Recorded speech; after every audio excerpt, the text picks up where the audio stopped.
Good morning everyone. Today we will see the difference between finite and non-finite verbs. So through the slide we understand what is finite and what is non-finite verbs. The anchored verbs finite. A finite verb, it changed to time and the actor. Actor means the one who does the action. It changes its form based on who is doing the action and when it happens. For example, I play. I am the first person because the person who speaks is the first person. Second is he plays. Here you can see the S because with third person we use SES too. And now you can see they play past tense and third person. Everything here is going according to tenses if you remember the rules. But if you see non-finite verbs, the rebel, non-finite verbs. The rebels, why the rebels? Because it does not follow the person or time or anything, right? It does not also have subject-verb agreement. Non-finite verbs break the rules. They are not limited by person, number or tense. You cannot tell the past, present or future by looking at them. Why? Because it does not indicate any time or any person. For example, she wants to play. She wants to sing. She wanted to sing. She will want to sing. Now here the common thing that you can see is to plus verb. To plus verb. To plus verb. Irrespective of what the subject is, irrespective of what the verb is, the verb here you can see is to plus verb. And that verb also in V1. Now, what is the main difference you can see in finite and non-finite verbs? Here you can see the first and the second thing. First will be represent tense, person and number. Means finite verbs, you can simply say it follows tenses. But non-finite verb, on the other hand, has no tense or subject agreement. I told you earlier also that this does not follow tense or person or time. Now, second point, takes simple present or simple past form. If you are very much aware of the tenses and rule, you will understand what it tries to say. And takes gerund, infinitive or participle forms. These are three types of non-finite verbs. Can stand. Now, finite verbs can stand alone as a main verb of an independent clause. Now, you already know what is phrase and what is clause. So, we are aware of the fact that in clause we have tenses, but in phrase we have ing out of nowhere, simple past means second form of the verb out of nowhere. So that happens, and that is why we have non-finite verbs, usually found right next to the subject because it has subject-verb agreement. On the other hand, this does not follow anything called subject-verb agreement. Now, non-finite verbs has three types in major. For example, gerund. Gerund is basically acting as a noun, and if you read it, you will see that it is just thing. It is just verb plus ing, but it is truly acting as a noun. Now, infinitive verbs means to plus base form of the verb. Means when you have to, and after that, it always comes the first form of the verb, not the second, nor the third. To infinitive means 2 plus V1. Participle is the adjective, the one which acts as an adjective. It can be verb plus ing, it can be ed means second form of the verb, and it can be en means third form of the verb. It can be anything, but it acts like a adjective.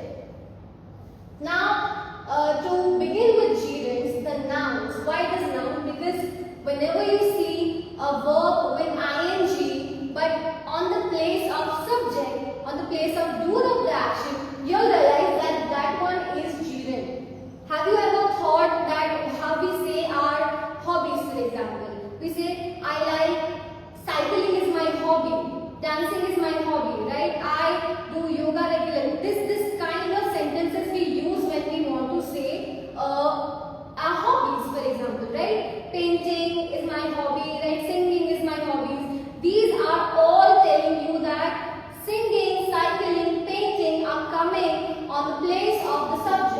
A gerund is an action turned into a thing. It looks exactly like a verb, but it plays the role of noun in the sentence. Means it does not play the role of verb in a sentence.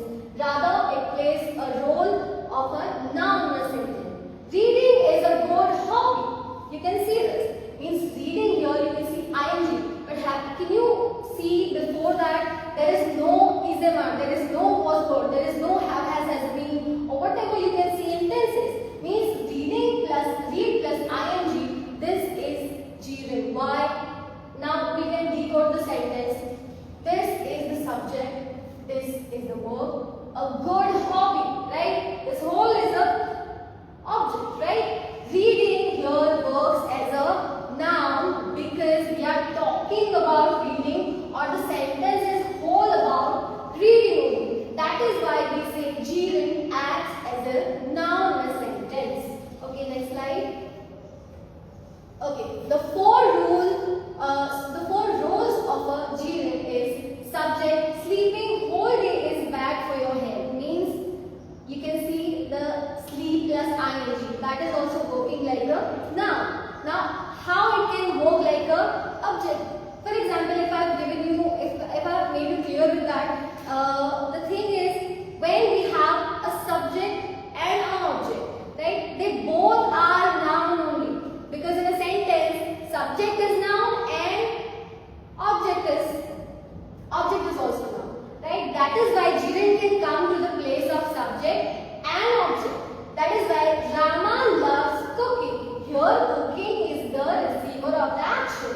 The action which is done by Rama. Rama loves cooking. Rama is the subject, this is verb, and this is object of the sentence. Okay, because it becomes a receiver. Rama is doing something and the receiver is becoming the cooking. That is why Rama loves cooking. Okay, object to preposition and subject complement. These are the other things that we can see. Next slide. Okay, now participle. These participles usually act as an adjective in a sentence. Participles are verbs wearing an adjective disguise. They exist to describe or modify nouns. For example, have you ever noticed the definition of adjective, how it works? Adjective is nothing but a modifier of noun, or it tells something about the noun, or it adds information about the noun. For example, the broken vase was expensive. The crying baby needs milk. Here you can see vase was already there, but they describe something about the vase, which is broken vase, right? Baby was already there and they describe this baby now with crying. Baby is there, but how the baby is crying, right? Okay, the participle timeline, present, past, perfect. Okay, these are three timelines that you can use while using the participle, or you can see in a sentence whenever you see ing out of nowhere, ed, or third form of the or out of nowhere, and third one is having plus v3. Whenever you see this sentence, I can give you an example. Having said that, I am very happy. Means if you say something to someone and you react to that, are you happy with the thing that you said? So it will be like, having said that, I am very happy to whatever I said. So that is the thing that we use, having plus v3. The ultimate diagnostic gerund versus participle. Obviously, you can now imagine that gerund will be having ing form, and plus participles also have ing form. So how to differentiate it? The main thing is gerund acts as a noun, while participles does not act as a noun. It acts as an adjective. That is the main difference. Okay. I love running. The running water is there, but how it is running?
but we use only the V1 form of the to infinitive. That is why she made me cry.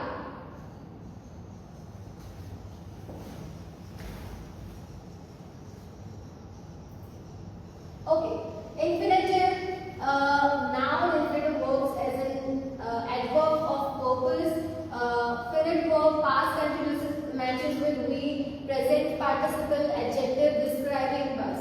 Okay, everything you can see in one sentence. To tell the truth, we were running late to catch the moving bus. Here you can see to infinitive, 2 plus V1. The next thing that you can see is this thing. What it can be? This is participle. Okay, to catch. You can see to catch. 2 plus V1 and moving bus.